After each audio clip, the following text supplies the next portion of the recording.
Hey guys, my name is Jason with Mount Baker Mining and Metals, and on today's video I wanted to do a scrap metal shredding compilation video and talk about all the different applications we've used our hammer mills for in the past.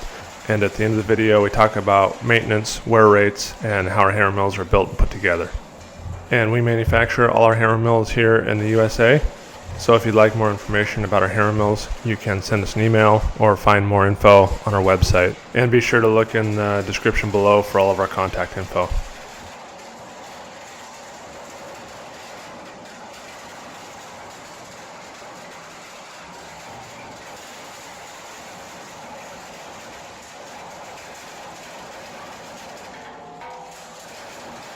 So here are those two alternators and starters that we put in. And really the only reason to pre-shred those is to take out this big steel. These big pieces of steel really hinder your ability to finely shred this up and liberate the copper and the steel.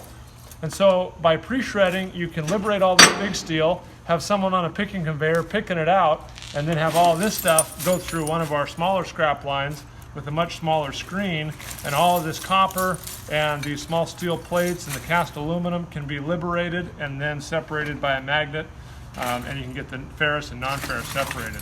So that's why a good example of why you would pre-shred motors, alternators, starters, anything with big pieces of steel to get that out, and then you can further process this with another machine.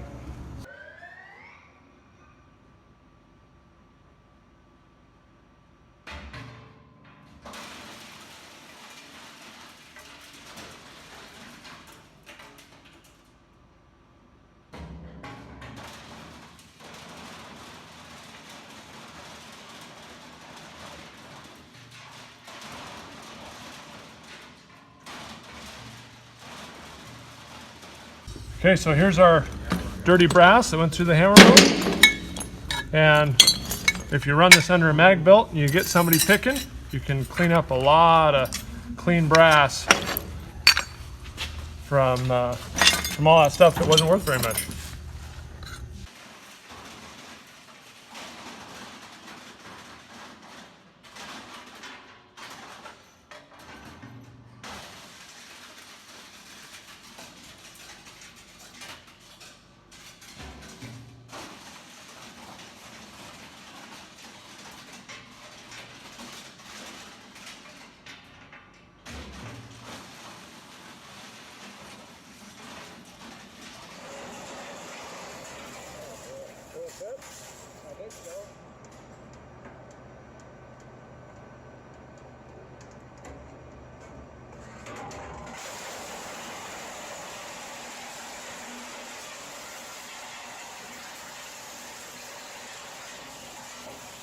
So here's our cast aluminum through our bigger hammer mill.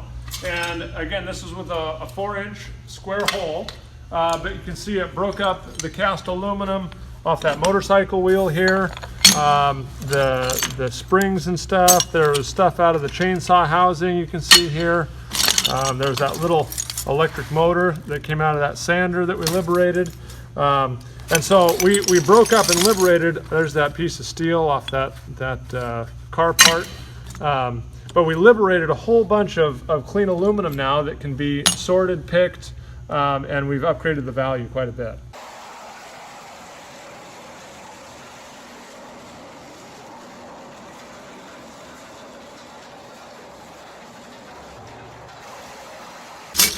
So here's those PC towers, and you got all the steel came really pretty clean, and then you've got all the pieces of boards and small wires and stuff.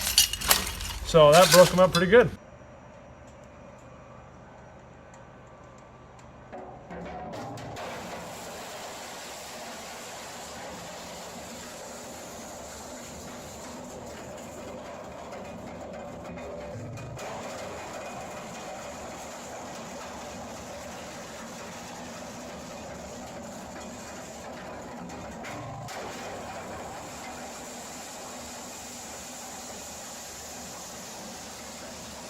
So here's our transformers, and we ran them through a 4-inch hole. In this situation is a pre-shredder, so now they can be run through a smaller hammer mill and across the mag belt. But the other option would be put a smaller screen in this hammer mill so you can run a large single piece, but then have it liberate and separate all the copper and the steel from each other, and then run it under a mag belt. I think the biggest transformer we ran today was about 22 pounds. So we can actually, run a large piece of scrap metal all at one time through a 1-inch screen, liberate all the copper and the steel, and it's a one-pass system. Today we have our discharge conveyor and crossbelt magnet hooked up so we can run a full-size test. And we're going to be running 3 different samples. We're going to be running a contaminated aluminum sample, whole PC towers, as well as whole printers. So we're going to run all that stuff through and we'll show you the results.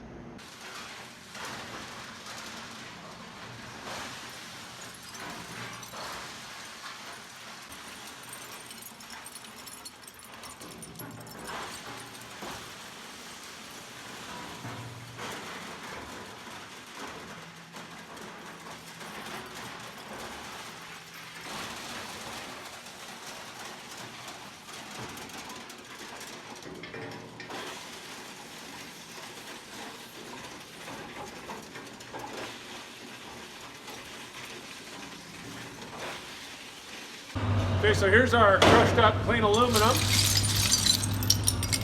See, it all came out pretty good. They put it in their clean aluminum bin here. So they're pretty happy with the results. So we just finished our contaminated aluminum sample, and I wanted to give you guys a couple numbers because everyone's interested on how much the value increase was. And so we ran almost exactly 2,000 pounds of contaminated aluminum. And the value of that is 19 cents a pound, which works out to be $380 a ton.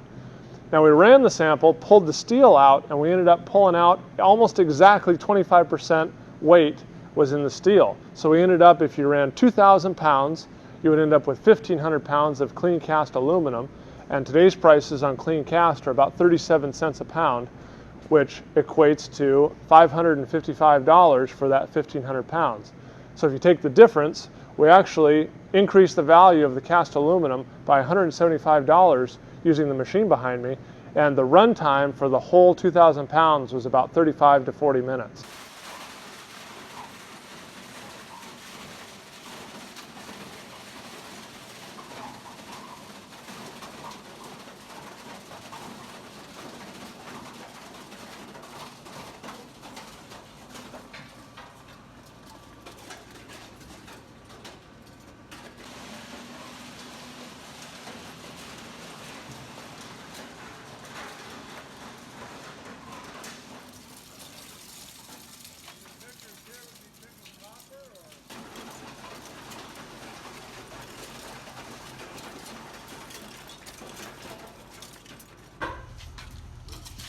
Okay, so here's the results from shredding up those computer towers.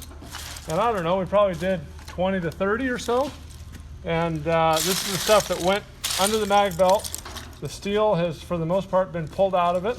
There's some aluminum pieces off hard drives, aluminum heat sinks. But I think this is all the good stuff. This is one of our 34 by 24 inch hammer mills, and we're feeding by hand in this demonstration. Inside the hammer mill is a 4-inch square screen that crushes the material down to size, discharges onto this conveyor, and then moves the material up under the magnetic crossbelt to pull out the steel, and then can be hand-picked. The waste, aluminum, stainless, can be hand-picked out, and the clean brass can go up to the end of the conveyor and into a bin.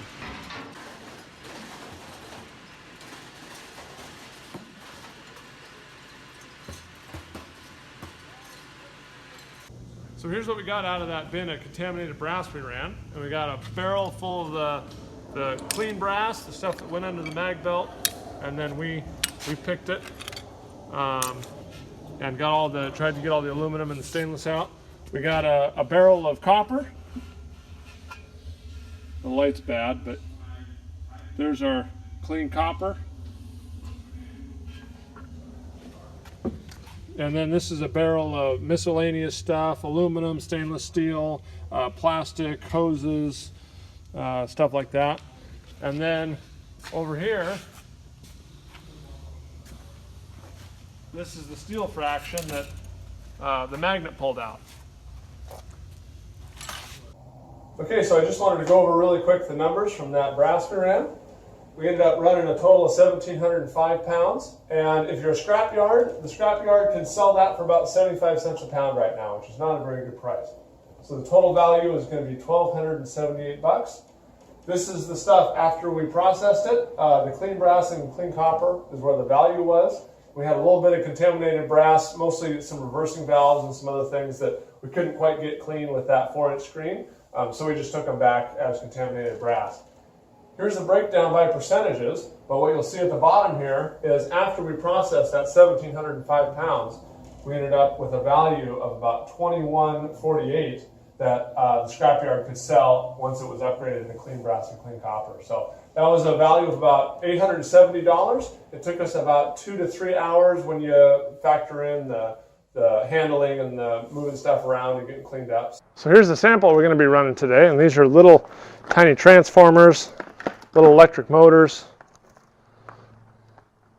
As you can see, they have plastic and little metal and steel in with a bunch of copper, which is, for this customer, the valuable material we're going to try and recover. Behind me is our 24x16 HD hammer mill. It currently has about a 1/2 inch by 4 inch long slot in it, and it's run with a 30 horse 3-phase electric motor. The material is going to discharge down onto this conveyor belt, which is going to carry it all up under to a cross belt magnet. This will pull out the steel fraction, anything magnetic, down into here. The non-ferrous and non-magnetics are going to go up through a zigzag. This is designed to be hooked up to an air classification system, but today we're not going to run it for the customer, per the customer specification. And then the non-ferrous is going to fall down into the wooden box there.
You can see I combined the number 1 and the number 2,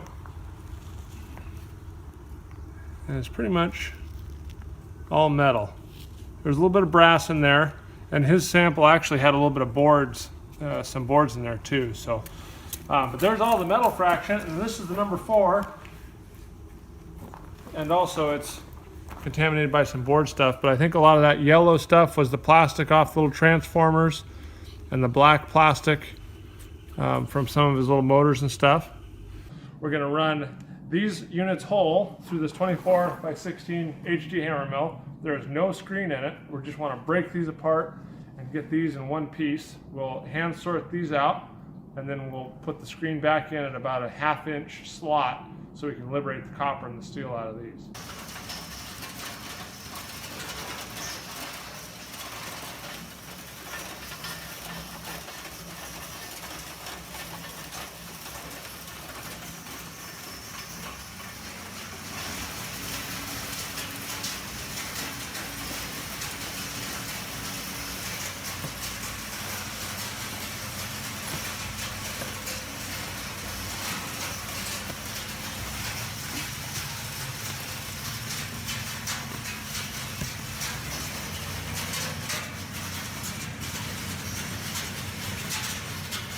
So here's the results from our armatures with a 1/2 inch screen that they've already been removed from all the plastic and everything else.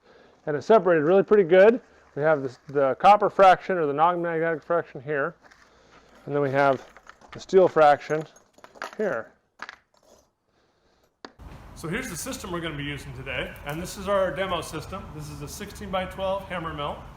It has a gooseneck inlet on it, so I'm going to feed the material in here in the inlet. Water is fed up into the back of the hammer mill to help flush everything down and through the system.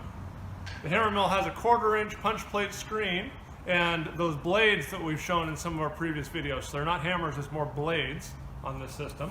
It's going to come down out of the trough here into our aluminum distribution trough onto our shaker table.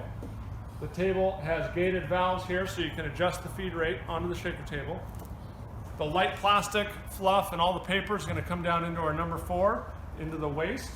The copper is going to get caught in these grooves, run across under the concentration water bar and into the number 1 and number 2 port.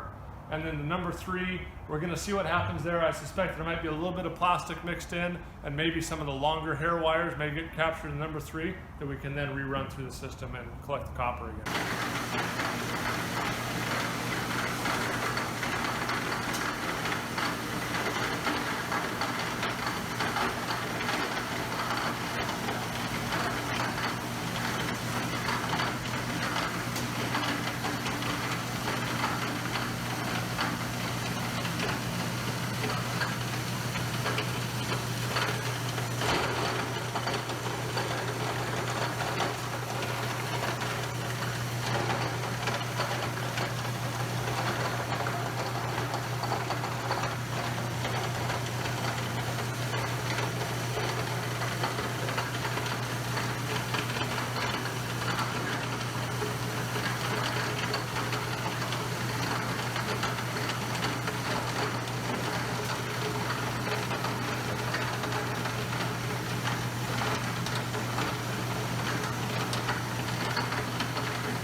We're trying a little bit of an experiment here, and we've put these light plastic sheets over the shaker table top because some of the fine copper was actually floating on the water surface.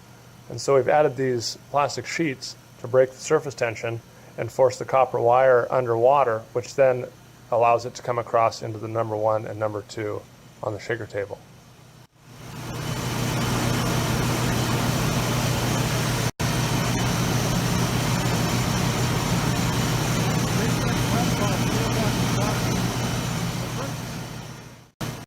And you can see here when I lift up the plastic sheet, the copper actually floats on the surface of the water down into the number 3. And so the plastic sheet we used actually did a really good job of breaking that surface tension and allowing all that metal to come over into the number 1 and number 2.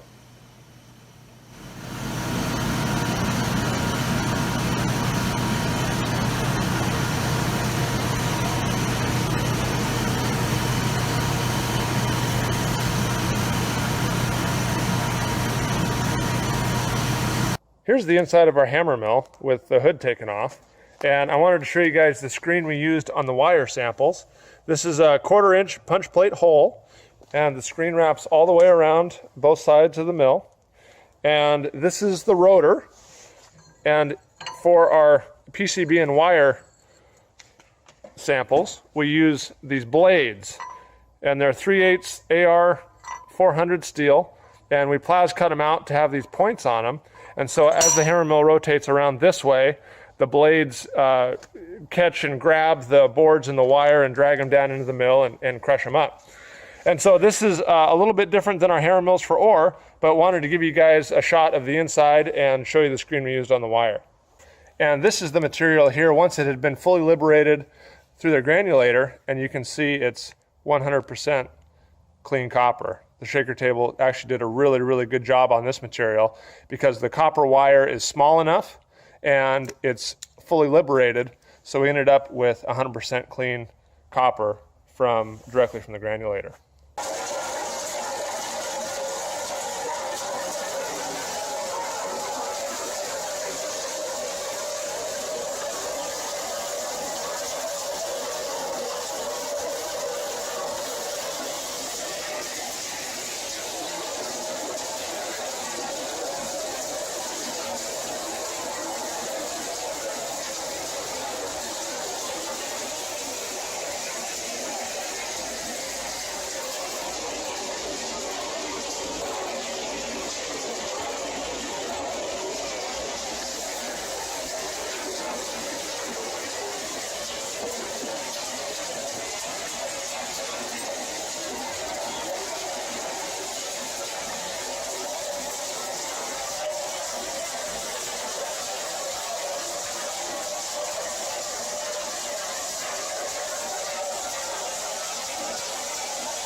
So we'll start our time and we'll see how long it takes me.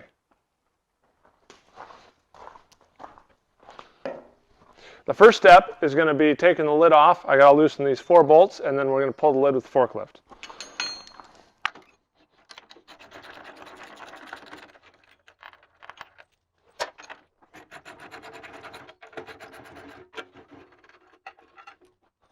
Good strap, ready.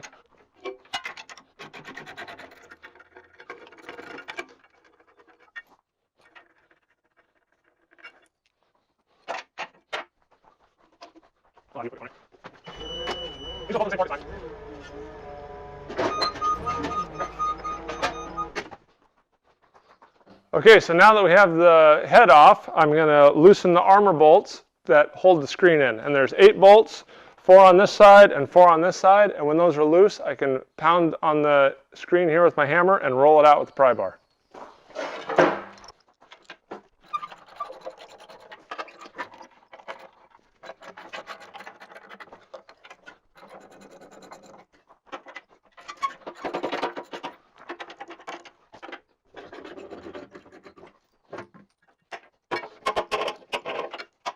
Okay, now all the armor bolts are loose, so now I'm going to use this piece of steel stock and a hammer and just tap the edge of the screen down and it'll roll the screen out, and I may have a helper come in and help me pry up the screen from this side with the pry bar.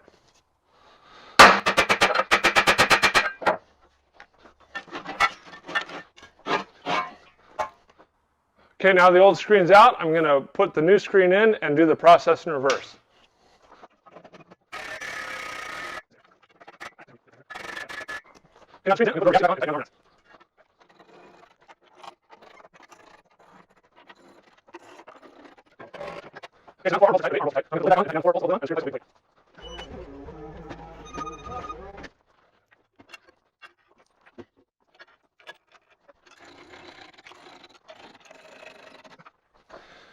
Okay, so we finished our screen change, and it took me 10 minutes and 39 seconds. Here's our hopper full of shells, and it's going to self-feed from our vibrating feeder down there up onto this conveyor belt. The shells will fall off the end of this conveyor down into our 24 by 16 HD hammer mill. It's got a 1/2 inch by 4 inch slotted screen in it, so the material will be crushed down to 1/2 inch or 3/8 minus when it falls through the hammer mill. It'll fall out the bottom onto this flat conveyor. It'll be carried up under this cross belt magnet. Any ferrous material will fall into the green bin there, and the crushed shells will come up this conveyor. into this red barrel.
All right, guys, so let's take a look at this barrel of what we got. And as you can see from the video, they all got pretty well mashed up and dinged up. And there are a few that come through that, you know, don't get rolled up into balls. Here's actually a good example. But my understanding is as long as they're dinged or mushroomed or mashed so they can't be refired, that's good. That's what these guys want. And today I wanted to give you a pretty comprehensive walkthrough of our hammer mills. And these by far have the most diverse applications out of any of our equipment. So I wanted to give you a walkthrough, talk about some of its features, and show you guys kind of how we build them and some of the parts we use. So this is a 16 by 12 hammer mill, and we'll give you a walk through this one, and then we'll take a look at some of our bigger machines. So this is rated at 1 ton per hour of gold ore, and that's kind of how we rate our hammer mills. This mill is equipped with a gooseneck inlet, so you can take larger material or bigger samples. And it's important that you don't have a line of sight, and that's what we've done here with this gooseneck, is there's no line of sight direct out of the hammer mill, so you can't have stuff coming back and coming back at the operator. This is set up, and we have a discharge chute here that we can orient either way, so it can come out either side of the mill, depending on what the customer needs. And this mill has 20 hammers in it, 4 rows of 5 hammers. There's a screen, just like in our larger mills, that wraps all the way down along the bottom of the mill, and it's held in by the armor. And I have another video that I'll post a link to in the description showing how to change the screen in the inside of a hammer mill. But you loosen the armor, and then the screen rolls out, and you can roll a new screen back in and bolt the armor down to hold the screen in. There's no welding or clamping or anything like that. It's all held in by the armor and the lid. So a lot of people ask about the wear and the maintenance of our hammer mills. And so let's start about with the greasing. So there are 2 bearings, 1 on each side, and they just need to be greased about once every day or 2, depending on your operation. You don't need grease oozing out of the bearing, just enough to keep the seal and the dirt and the grime out of the bearing. The high wear parts on a hammer mill are inside the case, and that's the hammers, the screen, and the armor. And those three pieces are really the only items that wear consistently on a hammer mill. As long as you keep those replaced and up to date, that's really the only wear on the machine. And so the armor is bolted in by these bolts here. We have pretty much the whole inside of the case covered in armor, and it's an AR400 high abrasion resistant steel armor that's 3/8 thick. Our hammers are high chrome or high manganese depending on your application, and the screens are either AR400 steel or the thicker ones used primarily for scrap metal in our larger HD 24x16 hammer mills are a 1-inch thick steel plate that we break into the contour that needs to get into the mill. So that's kind of a rundown on the hammer mill wear. We estimate that really no matter the size of the hammer mill, when running gold ore, the cost of hammer mill maintenance is about $15 to $20 a ton. And so that really is, again, independent of the throughput of the hammer mill. That's about how much the maintenance costs. And we tell our customers that about once a week you should open up the case of the hammer mill, look, see if you need to replace any of the parts, see how the hammer wear is doing. The last thing you want to do is run the hammer mill so hard that the armor wears through and it wears through the case, which we've actually had a couple of customers do. So just keep an eye on your hammer mill, check it once a week. Depending on the application that you're doing with the mill, your wear may be higher or may be lower. It just depends on the material you're running. This is one of our 24x16 hammer mills, and we actually have 3 different types of hammer mills. We have a 16x12 hammer mill that will run about 1 ton of ore in an hour. We have the 24x16 that will run an estimated 2 tons of ore in an hour. And then we also have a 24x16 heavy-duty scrap mill. And I wanted to walk you through each one of those and tell you about some of the features of them. But let's start here with this 24x16. But this is an ore inlet, and this is basically for any small material below 2 inches in size. You get this inlet, and this is designed to take the feed from a conveyor belt. And so on our turnkey systems, a conveyor belt will feed in and feed the ore directly into the hammer mill. This mill has 4 rows of hammers when running ore or glass or anything brittle like that. They're a high chrome, about 20% chrome for a high wear situation. And then there's a screen that wraps all the way along the bottom of the mill for 180 degrees. And you can base the screen size on the discharge that you want the ore or the material you're running to come out at. And so we have screens that go down all the way to a 0.8 millimeter and up to a 2-inch by 3-inch hole. And we can really customize any screen that you need because we cut them and we make them all here in our shop. This particular mill is run with a 30-horse Tico Westinghouse electric motor, and it can be wired to fit any voltage or frequency that's required. We do a lot of business internationally, and so a lot of our customers will have 50 hertz or 380 volts. And so we've adopted a motor that can take all voltage and frequencies. The hammer mill is also run with 3 belts, and between the belts, the bearings, the hammers, the screens, the internal armor of the hammer mill, we keep all of these parts in stock for a quick turnaround. And so if you ever need replacement parts, it's real easy. You can give us a call or email, and we can get your parts to you in a very quick fashion. So we currently don't have any HD hammer mills that are finished, but we do have a lot of parts done. So I wanted to show you some of the cases that we make. And these are made all in the USA. All of our hammer mills are made here in our shop. We cut out the parts on our plas table and weld them all together. But these are the 24x16 HD mills. And these are primarily used for more heavy-duty applications such as scrap metal, where the machine takes a little bit more of a beating. And so we've increased the strength of our cases with ribs here on the back where most of the impact is, and ribs across the top as well. The shaft that goes through the hammer mill is a 3-inch shaft, and we use heavy-duty double spherical roller bearings on this larger capacity mill. The case is 3/8 inch thick, and unlike our standard 24x16, Some of the armor plates in this one are 3/4 inch thick AR400 to really take that beating of some of the scrap metal and the heavier duty applications. So the armor, the hammers, and everything in this mill is very easily replaceable, just like on our standard mills. But I wanted to clarify that the wear rate typically on these scrap metal mills or these heavier duty mills are actually less than on our ore systems, because in our ore systems you're grinding quartz or something that's very high abrasive, and you're grinding it down to a very fine powder.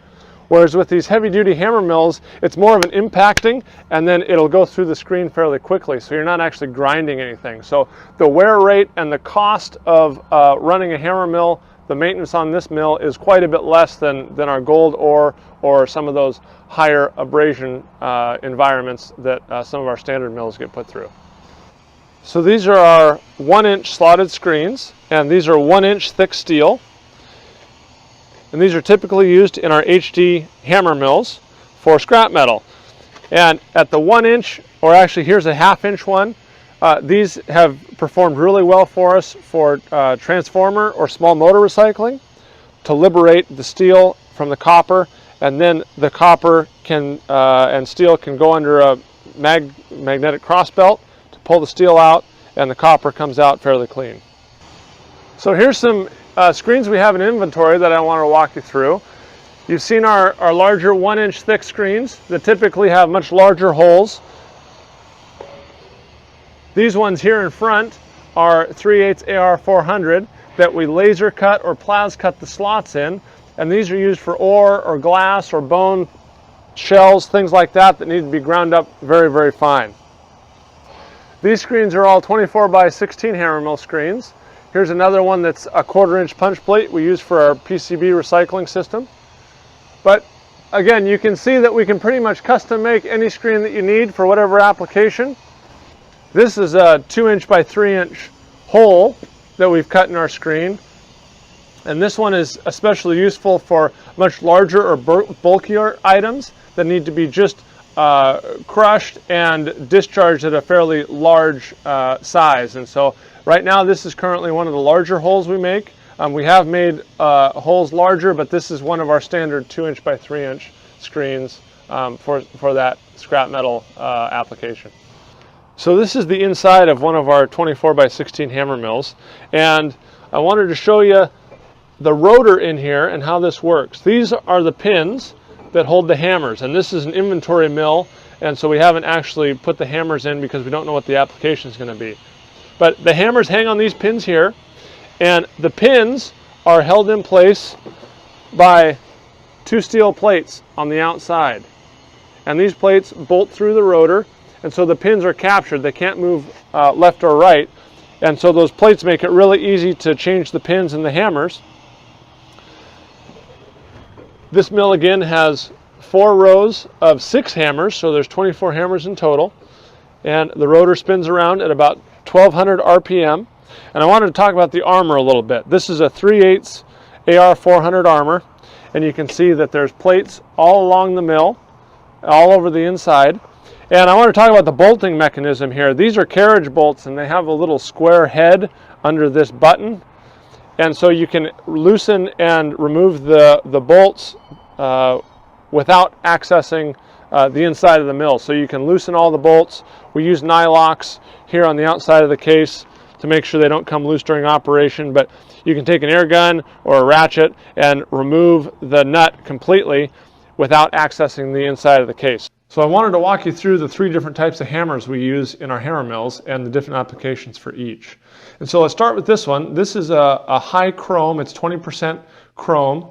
It's cast here in the States, and this is a very high wear resistant hammer. And so we use it for our gold ore, glass recycling, that kind of thing. Anything where it's a real high abrasion environment, this is a great hammer for that application.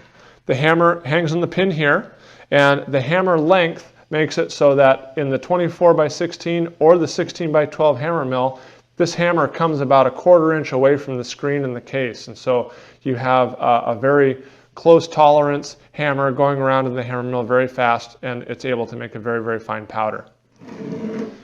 This hammer is a high manganese content cast hammer. And this is more applicable for our scrap metal applications because as this hammer is impacted, the manganese actually causes it to work harden, and the Burnell strength goes up to about 600 as the hammer work hardens. This hammer is a little bit shorter than our chrome hammer to give a larger area between the hammer mill case or screen and the hammer to allow larger items such as small motors or transformers to go into the hammer mill. And with those larger screen sizes, the hammer doesn't need to come nearly as close to the case. This last hammer is a little bit unique. It's a blade that we've made, and we've cut it out of 3/8 AR400, the same stuff we use for our armor in our hammer mills. And we found that this is great for grinding up PC boards, copper wire, anything that needs granulator chops, anything that needs kind of a tearing or a grabbing motion, anything you're trying to shred. This is more of a shredding hammer. And as you saw in the mill earlier, we use 2 hammers or 2 blades per 1 slot on the hammer mill. So every spot you put 1 hammer, we actually put 2 of these blades. Again, it hangs off the pin here, and the length of the hammer makes it come very, very close to the inside of the hammer mill on the screen, and which helps grind the material up very, very fine. So those are the 3 different types of hammers we use in our hammer mill, and pretty much we can use them for any application depending on what you guys are trying to grind up. So I hope you guys enjoyed learning a little bit more about our hammer mills we make, how we make them, and some of the applications that they get used for. So this is the hammer mill with the lid off. This is our 34 by 24 hammer mill, and I wanted to show you the guts of this thing before we shipped it off here. These are the hammers, and we've run several tons of material through this. Copper, brass, aluminum, computer parts, electronics, all sorts of stuff. And the wear is very minimal. The hammers are still in great shape. You can see even the edges are still square and nice and sharp. This is about a 2-inch by 3.5-inch screen down here, and goes all the way around the bottom half of the mill. These rotors here are 3/4 inch thick steel. These are the pins that hold the hammers on. It's a 6-inch shaft here that the rotor assembly is attached to, and then the shaft is turned down to a 3.5-inch and then onto these big spherical roller bearings. The pins that hold the hammers on right here are held in on the sides by these big plates. And to change the hammers, you take off these 2 bolts, take this plate off, and then you can pull the pin out, change the hammers, and put the pin back in. Depending on the application or how fine you're trying to grind the stuff, this hammer mill can take up to 14 hammers. Right now we have 8 hammers, so 4 on each side, and they're staggered. So you can see the hammers here, and we took out the hammers in between because we're doing a fairly coarse crush, and we didn't need as many hammers. If you're going to grind fairly fine, you want more hammers, so you do the full set of 14 in there. Over here is the drive side. It's run by a 100-horse electric motor. It's a 6-belt shiv here that gears it down. I think the rotor runs about 800 RPM, run by 6 belts.